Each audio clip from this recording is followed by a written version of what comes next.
কেটে হীরাগুলো নিয়ে চল আমার সাম্রাজ্যে। রামু কুড়ুলটা তুলে গাছে যেই না একটা কোপ দিতে গেল, আহ বাবা, রোজ রোজই পান্তা ভাত খেতে একটুও ভালো লাগে না। বাবা, আমার না খুব ইলিশ মাছ খেতে ইচ্ছে করছে। এই পান্তাটুকু যে কপালে একবেলা জুটছে, এর জন্য ভগবানের কাছে ধন্যবাদ জানো। তোর বাবার কাজের যা অবস্থা, তাতে মনে হয় কাল থেকে এই পান্তাটুকুও আর জুটবে না। আহ রমা, মেয়েটা আমার ছোট, ও কি বোঝে বলো তো? ওর যা খেতে ইচ্ছে করেছে ও বলেছে। মা, তুই চিন্তা করিস না, আমি নিশ্চয়ই তোর জন্য বড় একটা ইলিশ মাছ আনব। সত্যি বাবা? হ্যাঁ, একদম সত্যি মা। মেয়েটাকে কেন মিথ্যে আশা দেখাচ্ছ বলো তো?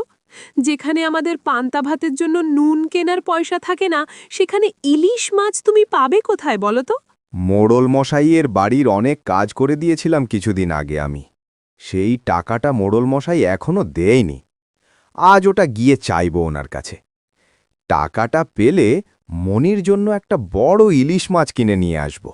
বাবু, বলছিলাম যে আমাকে আমার পাওনা টাকাটা যদি দিয়ে দিতেন তাহলে খুব উপকার হতো। পাবি পাবি, তোর টাকা ঠিক পাবি। এখন যা তো যা, বাড়ি যা, সময় হলে ঠিক দিয়ে দেব তোর টাকা। না বাবু, আজ আর আমাকে ঘুরিয়েন না। এই রকম কথা আপনি আমাকে অনেক দিন ধরে বলছেন। তোর তো সাহস কম নয়, তুই আমার মুখে মুখে তর্ক করিস। কি প্রমাণ আছে তোর কাছে যে তুই আমার কাছে কাজ করেছিস? যা, দেব না আমি তোকে কোনো টাকা। বাবু, দয়া করে এই রকম করবেন না। আমার যে টাকার ভীষণ দরকার, এইভাবে গরিবের পেটে লাথি মারবেন না। এই কে আছিস? নিয়ে যা এই ছোট লোকটাকে বাইরে নিয়ে গিয়ে ছুঁড়ে ফেলে দে। হে ভগবান, এ কি কপাল আমার! বাবা হয়েও মেয়েটার সামান্য একটা আবদার আমি রাখতে পারছি না। কি মুখ নিয়ে এখন আমি আমার মেয়েটার সামনে যাব? তুমি এইভাবে কেঁদো না গো।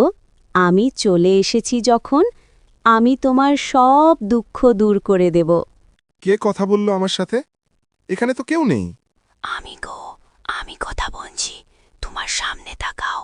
কিন্তু তুমি আমার দুঃখ কিভাবে দূর করবে, আর কেনই বা করবে? আমাকে তুমি তোমার বাড়িতে নিয়ে চলো, আর আমাকে তোমাদের উঠোনে ফেলে রাখবে। তাহলেই দেখবে তোমাদের সব সমস্যা দূর হয়ে যাবে।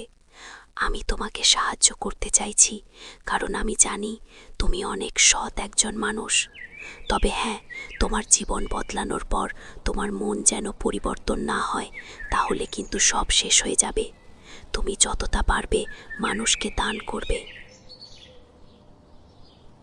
বাড়ি ফেলে রমেশ আমের কথা মতো আমটাকে ওদের উঠোনে ফেলে রাখে, কিন্তু এই বিষয়ে কাউকে কিছু বলে না, কারণ রমেশ জানে কেউ ওর এই কথাগুলো বিশ্বাস করবে না।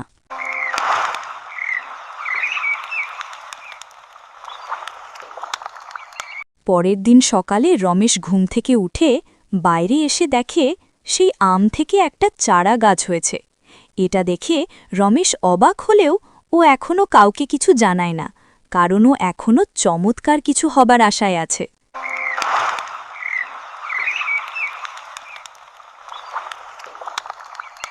ঠিক সেই মতো পরের দিন রমেশ আবার ঘুম থেকে উঠে বাইরে এসে ও উঠোনের দিকে তাকাতেই ভীষণ অবাক হয়ে যায় আর জোরে জোরে চিৎকার করতে থাকে। রমেশের চিৎকারে রমা আর মুনি ছুটে বাইরে এসে উঠোনের দিকে তাকাতেই দেখে উঠোনে একটা আম গাছ হয়েছে। তবে আশ্চর্যের বিষয় হল, সেই গাছে আম হবার বদলে হয়েছে ঝাঁক ঝাঁক হীরা।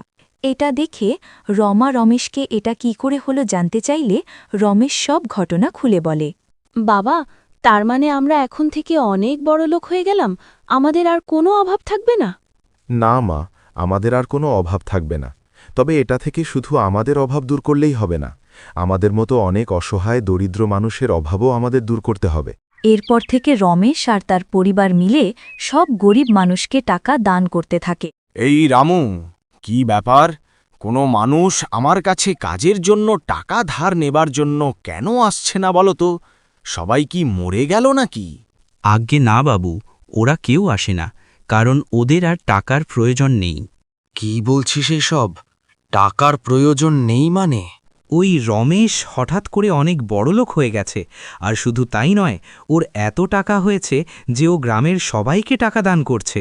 তাই নাকি? কি বলছিস তুই এসব? তাহলে তো দেখতে হচ্ছে ব্যাপারটা, কি করে ওই ছোট লোকের হাতে এত টাকা এলো। রামু, আমার বেরোনোর ব্যবস্থা কর। আজ্ঞে বাবু। এ কি? এ তো আশ্চর্য ঘটনা। এই উঠোনে তো দেখছি একটা হীরার গাছ। ও, তাহলে এবার বুঝলাম কেন এই ছোট লোকটা এত বেড়েছে। আজই আমি ওর বার ভাঙছি। রামু, ওই কুড়ুলটা তোল, আর গাছটা কেটে হীরাগুলো নিয়ে চল আমার সাম্রাজ্যে। রামু কুড়ুলটা তুলে গাছে যেই না একটা কোপ দিতে গেল,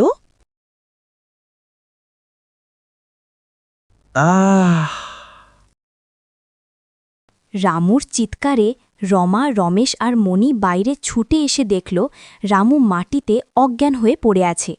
আর ঠিক সেই সময় ওই হীরা গাছটা বলে ওঠে, খবরদার, যদি কেউ কোনো অসৎ উদ্দেশ্য নিয়ে আমাকে ছোঁয়ার চেষ্টা করো, তাহলে তাদের সবার অবস্থা এই রকম হবে। আমি অসৎ মানুষের জন্য নয়, সৎ মানুষের জন্য। রামুর এই অবস্থা দেখে মোড়ল মশাই ভয়ে লেজ গুটিয়ে পালালো। এই ঘটনা গ্রামের সবাই জেনে গেল, তাই সবাই মোড়লকে তার পদ থেকে সরিয়ে রমেশকে সেই পদ দিল। এরপর থেকে রমেশ তার পরিবার আর গ্রামের সকলে সুখে শান্তিতে বাস করতে লাগল।